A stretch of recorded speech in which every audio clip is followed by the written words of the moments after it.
السلام علیکم ورحمۃ اللہ وبرکاتہ۔ بہت سارے بھائی شب برات کے متعلق پوچھتے ہیں کہ اس کی حقیقت کیا ہے، اور شعبان کی 15 تاریخ جو ابھی آ رہی ہے اس میں خصوصی طور پر عبادت کرنا اور پھر 15 شعبان کا روزہ رکھنا، اس کی شرعی حیثیت کیا ہے۔ کوئی بھی کام دین اسلام کے اندر اس کا کرنا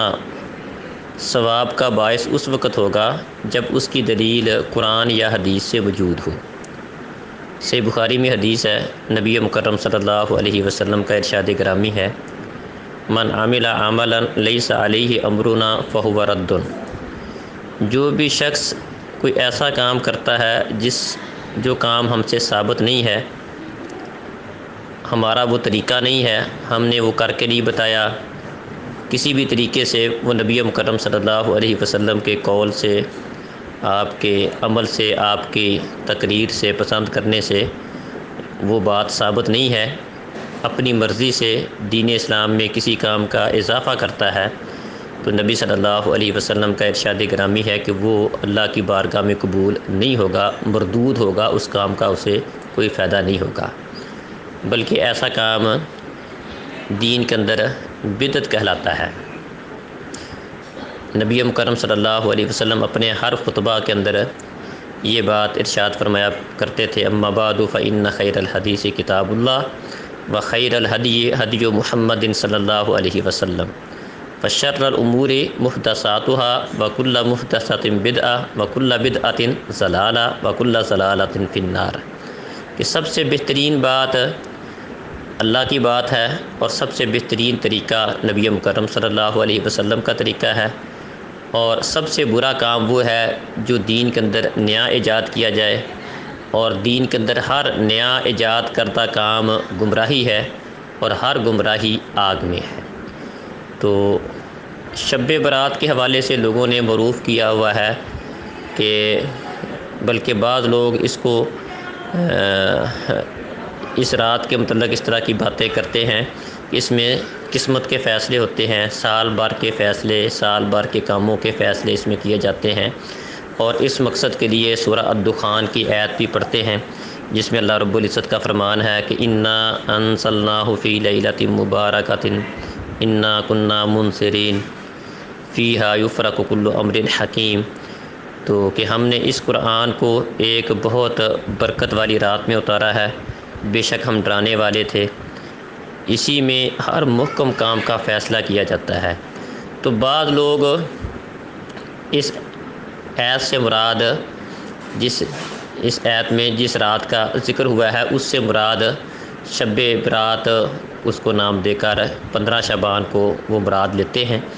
جبکہ اس کا ذکر خود قرآن میں اس کی وضاحت موجود ہے۔ اس کے لیے اللہ تعالیٰ نے ایک پوری صورت نازل کی ہے جس کو سورہ قدر کہا جاتا ہے، اور اس میں اس بات کا ذکر موجود ہے کہ قرآن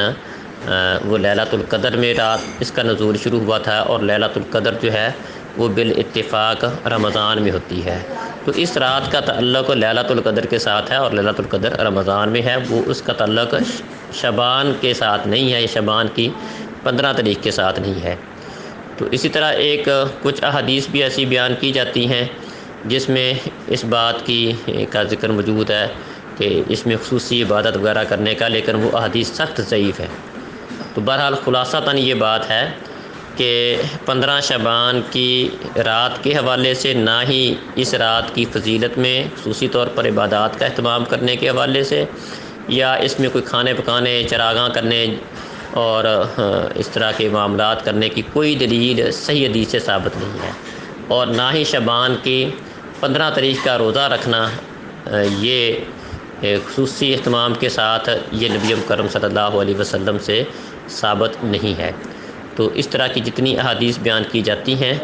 وہ سخت ضعیف ہیں، جن میں اس بات کا ذکر ہے، اس رات کی خصوصی عبادت کا ذکر ہے یا اس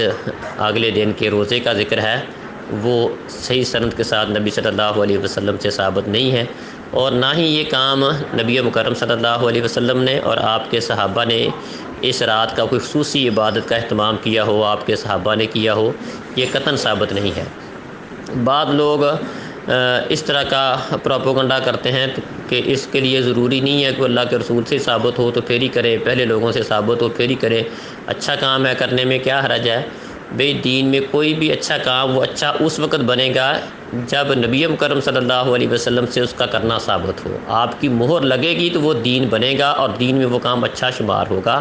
عبادات کے اندر کلیہ قاعدہ یہ ہوتا ہے کہ عبادات ان کے لیے دلیل چاہیے ہوتی ہے۔ کوئی بھی کام دین کے اندر اس وقت عبادت بنتا ہے، ثواب کا کام بنتا ہے جب اس کے کرنے کی دلیل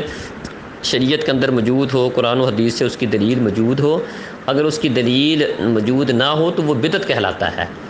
تو اس لیے اس رات کوئی خصوصی عبادت کا اہتمام کرنا، صلاۃ و تسبیح پڑھنا یا کھانے پکا کر تقسیم کرنا اور اگلے دن کا خصوصی طور پر روزے کا اہتمام کرنا یہ بالکل ثابت نہیں ہے، بلکہ ثواب کی نیت سے جو ایسا کرتا ہے یہ ثواب کی بجائے بدعت کہلائے گا، کیونکہ یہ کام اگر ثواب ہوتا تو یقیناً نبی مکرم صلی اللہ علیہ وسلم سے یہ بات ثابت ہوتی اور آپ کے صحابہ بھی اس کام کو کرتے۔ جب انہوں نے خاص اہتمام کے ساتھ نہیں کیا اور ہم خاص اہتمام کے ساتھ ثواب کی نیت سے کریں گے تو یہ دین میں ایک اضافہ ہو جائے گا، اور دین میں اضافہ ہونے کے ناطے وہ بدعت کہلائے گا۔ تو ذاتی طور پر ظاہری بات ہے، کوئی بات کہتے ہیں دیکھو جی روزہ رکھنے میں کیا حرج ہے اور نوافل پڑھنے میں کیا حرج ہے، دعائیں کرنے میں کیا حرج ہے، استغفار کرنے میں کیا حرج ہے؟ پھر ان چیزوں میں کرنے میں کوئی حرج نہیں ہے، لیکن جو طریقہ اگر ہم اپنی طرف سے بنائیں گے اور اس کو کوئی خاص اپنی طرف سے شکل دیں گے وہ شکل غلط ہوتی ہے، جس کی وجہ سے وہ کام بدعت بن جاتا ہے۔ جس طرح کہ جو آدمی فجر کی 2 سنتیں پڑھتا ہے تو اب کوئی 2 کی بجائے 3 پڑھنے میں وہ کہے کیا حرج ہے، ثواب کا کام ہے، 2 کی بجائے 3 پڑھ لو بھائی، تو ہم کہیں گے نہیں، اللہ کے رسول صلی اللہ علیہ وسلم نے 2 بتائی ہیں، بس 2 ہی پڑھیں گے۔ 2 کی بجائے اگر دین میں اپنی طرف سے اضافہ کریں گے 3 پڑھیں گے وہ بدعت بن جائے گا، وہ غلط ہو جائے گا، وہ 2 کا ثواب بھی جاتا رہے گا۔ تو اس لیے